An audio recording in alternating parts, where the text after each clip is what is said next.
Good morning, children.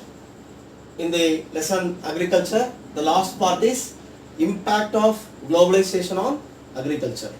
What is the last part? Impact of globalization on agriculture. So what is globalization? Globalization means interlinking of countries or interconnecting of countries for trade and business purpose. So by connecting 2 or 3 countries, we will be doing different types of business and trade. That is called globalization. We will read in detail about this lesson in economics. So now globalization was there even in the past. Even from ancient times, there were interlinking of countries. International trade was going on. If you take India, from India spices were exported to European countries and other Western countries. What are spices? Cardamom, cloves, cinnamon, etc. They are all called spices. So Indian spices had a great demand in the international markets. So they were exported from India in the past. Then in 19th century, the Britishers came mainly to India for cotton exports. The cotton grown in India was in good quality. So the demand for this Indian cotton was heavy in the international market. So the Britishers exported quality Indian cotton to their mills, especially the mills, textile mills established in Manchester and Liverpool. So they flourished very well. The industries, textile industries in England flourished very well because of cotton exports from India. Then in 1917, in history, we will be studying about Champaran movement. So what is this Champaran? Champaran is a region in Bihar. So here the farmers were forced to grow indigo by the Britishers. This indigo was used in textile industry. They were not allowed to grow any food grains or other grains. So from the beginning, India was exporting different types of goods from India to other countries. Then in 1991, India went for liberalization. That is, liberalizing all the trade and industry with the international markets. We also emerged as one of the fastest growing economies. We went into globalization. So now in recent times, every country is interlinked. Every country is connected. Any material produced from one part of the world is easily transported to other part of the world. So now how this globalization has affected Indian agriculture, we have to check. So India is an important country in terms of production of rice, wheat, fruits, vegetables, spices, tea, coffee, etc.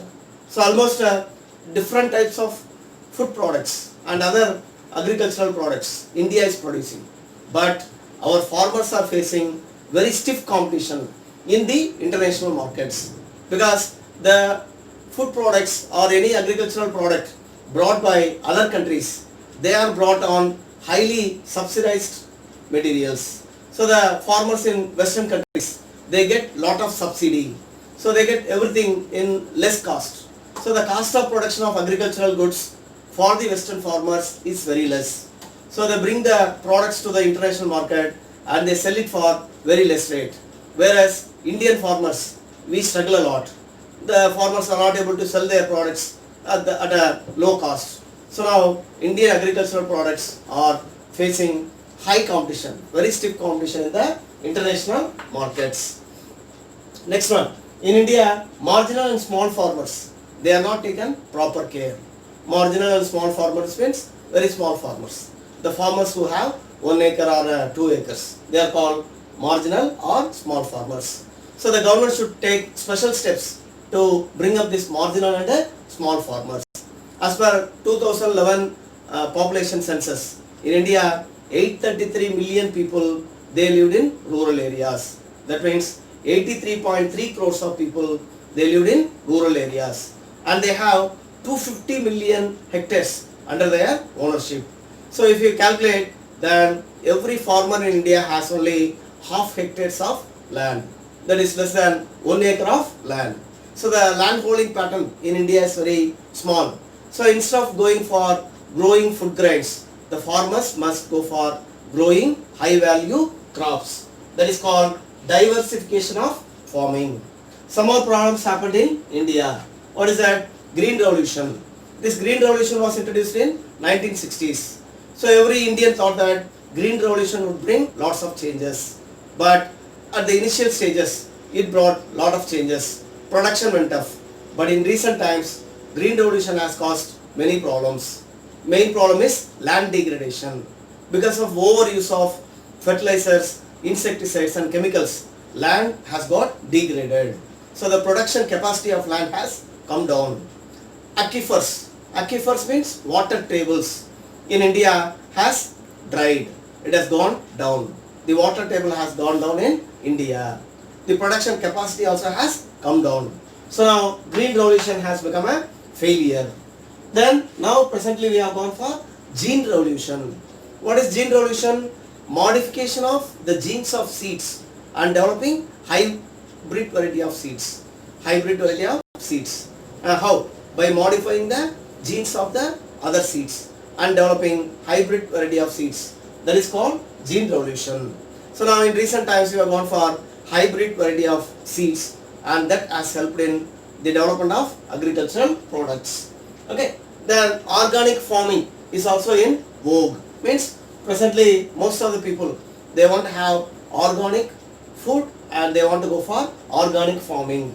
In organic farming, people, they don't use any chemicals, any fertilizers or insecticides. They use only natural manure. So now in India, if the farmers, if they go on growing only food grains without developing any high value crops, then they will be under struggle. So now the need of the hour is diversification of farming. What is diversification of farming? Going from our regular pattern of cropping and forming new things, entering into forming new things. That is called diversification of farming. So now all these years our farmers have been growing only food grains in their fields. Already I said the land pattern, the land holding pattern, it is very small in India. So if the farmer goes on growing only food grain, then it would be very difficult for him to have a bright future. So in place of food grains, now our farmers can cultivate high value crops like fruits, medicinal herbs, flowers, vegetables, biodiesel crops like Jatropha and Jojoba.